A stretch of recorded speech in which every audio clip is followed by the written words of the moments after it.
আসসালামু আলাইকুম। এইচএসসি ২৬ সকল বোর্ডে অভিন্ন প্রশ্নে পরীক্ষা হলেও চট্টগ্রাম বোর্ডে পরীক্ষা স্থগিত হওয়ার কারণে নতুন প্রশ্নে পরীক্ষা নেওয়া হবে।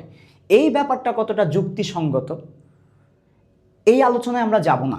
এটার পজিটিভ নেগেটিভ অনেক ব্যাপার আছে, আর আমরা এই আলোচনা করে হতাশ করে অন্যান্য বোর্ডের পরীক্ষা আমরা স্থগিত করতে পারবো না। অলরেডি পরীক্ষা দুটো হয়ে গেছে। তবে এটুকু আশ্বস্ত করছি যে নতুন প্রশ্নের সাথে অভিন্ন প্রশ্নের খুব একটা হেরফের হবে না, স্ট্যান্ডার্ড মেনটেন হবে। জেনে বুঝে তোমাদেরকে আশ্বস্ত করছি, তোমাদের প্রশ্ন অবশ্যই স্ট্যান্ডার্ড হবে, মারা খাওয়া কোনো প্রশ্ন দিবে না। কাজে হতাশ না করে, এক্সকিউজ না দিয়ে, নো মোর এক্সকিউজ। চলো আমরা আমাদের এই সময়টাকে কিভাবে কাজে লাগাবো সে প্ল্যানিংটা করে ওই অনুযায়ী আমরা আগাই। ওকে, তাহলে আসো আমি তোমাদেরকে একেবারে দীর্ঘ সময়ের একটা প্ল্যান দিয়ে দিচ্ছি। প্রথমে আসো 11ই জুলাই এবং 12ই জুলাই তোমরা কি করবে। 11 এবং 12ই জুলাই তোমরা হায়ার ম্যাথ সেকেন্ড পেপার পড়বে। হায়ার ম্যাথ সেকেন্ড পেপার, যেহেতু হায়ার ম্যাথ সেকেন্ড পেপারের আগে মাত্র একটা দিন বন্ধ, হায়ার ম্যাথ সেকেন্ড পেপারটা তোমরা এগিয়ে রাখবে। মিনিমাম হায়ার ম্যাথ সেকেন্ড পেপারে 3টা চ্যাপ্টার তোমরা কভার করবে ইনশাল্লাহ।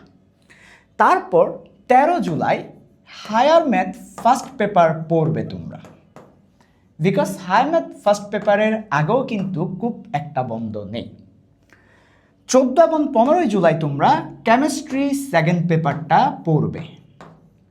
কেমিস্ট্রি সেকেন্ড পেপারের জৈব যৌগ পার্টটা তোমরা এই 2 দিনে কভার করবে। জৈব যৌগ প্লাস অর্থনৈতিক রসায়ন, জৈব যৌগ এবং অর্থনৈতিক এই 2টা চ্যাপ্টার তোমরা এই 2 দিনে কভার করার চেষ্টা করবে। 16, 17, 18ই জুলাই তোমরা কেমিস্ট্রি ফার্স্ট পেপার পড়ে পরীক্ষার হলে যাবে ইনশাল্লাহ। কেমিস্ট্রি ফার্স্ট পেপারের জন্য আমরা 3টা দিন রেখেছি। আর কেমিস্ট্রি সেকেন্ড পেপার জৈব যৌগটা তুমি এই সময়ে কভার করে ফেলো, যাতে করে মেন টাইমে তুমি অন্যান্য চ্যাপ্টারগুলোতে ফোকাস করতে পারো, আর হায়ার ম্যাথকে এগিয়ে রাখো। এবার আসো 19 তারিখ, 20 তারিখ এবং 21 তারিখ, অর্থাৎ তুমি কেমিস্ট্রি ফার্স্ট পরীক্ষা দিয়ে আসার পরে তুমি কেমিস্ট্রি সেকেন্ড পেপারের পরিবেশ রসায়ন চ্যাপ্টার 1, পরিমাণগত রসায়ন চ্যাপ্টার 3, তড়িৎ রসায়ন এই চ্যাপ্টারগুলো তুমি ভালো করে পড়বে। প্লাস তুমি ওই জৈব যৌগটা একটু রিভিশন দিতে পারো এবং অর্থনৈতিক রসায়নের এমসিকিউ তুমি একটু রিভিশন দিতে পারো, তবে তোমার মেইন চ্যাপ্টার হবে এগুলো।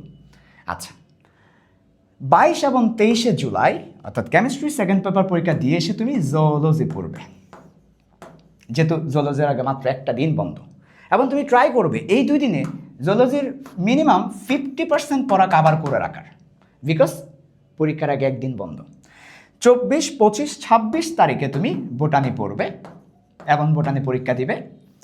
27 এবং 28শে জুলাই তুমি আবার সেই জুওলজি পড়বে।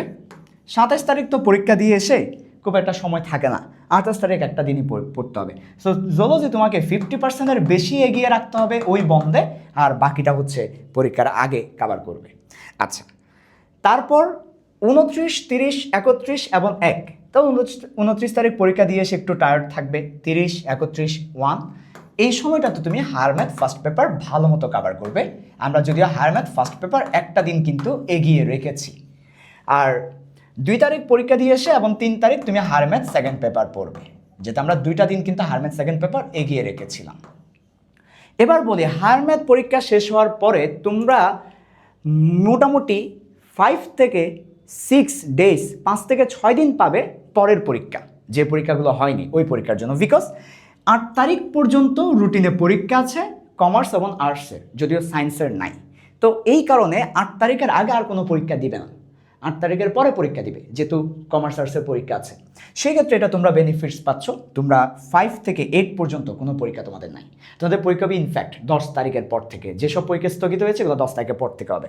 সো আমি বলবো 5, 6 তুমি ফিজিক্স ফার্স্ট অথবা সেকেন্ড পড়তে পারো, এবং 7, 8 তুমি ফিজিক্স ফার্স্ট পেপার পড়তে পারো, অথবা ভাইস ভার্সা, যে কোনো একটা ওই সময় পড়লে আরেকটা এই সময় পড়বে। তাহলে 5 থেকে 8 পর্যন্ত সময়টা তুমি ফিজিক্সকে দাও। এবার তোমার রুটিন, নতুন ওই পরীক্ষাগুলোর রুটিন যখন দেওয়া হবে, তখন এরপর থেকে 8 তারিখের পর থেকে তুমি এবার রুটিন অনুযায়ী পড়বে। English second paper, ICT, physics, যেটা পড়া দরকার তুমি সেটা পড়বে। তো আমার কাছে মনে হয় আমি যেভাবে তোমাদেরকে প্ল্যানিংটা দিয়েছি, তোমরা যদি এটা ফলো করো, প্রত্যেকটা সাবজেক্ট সমান গুরুত্ব পাবে, ব্যালেন্স হবে, এবং আশা করি এইভাবে যদি যেতে থাকো এই টার্গেট নিয়ে, তাহলে তোমাদের আউটকামসটা সবচেয়ে ভালো হবে। টার্গেট নিয়ে আগাতে হবে, টার্গেট ছাড়া আগালে হবে না। আমি শেষ করব মানে শেষ করবো ইনশাল্লাহ। এই তো সবাইকে ধন্যবাদ।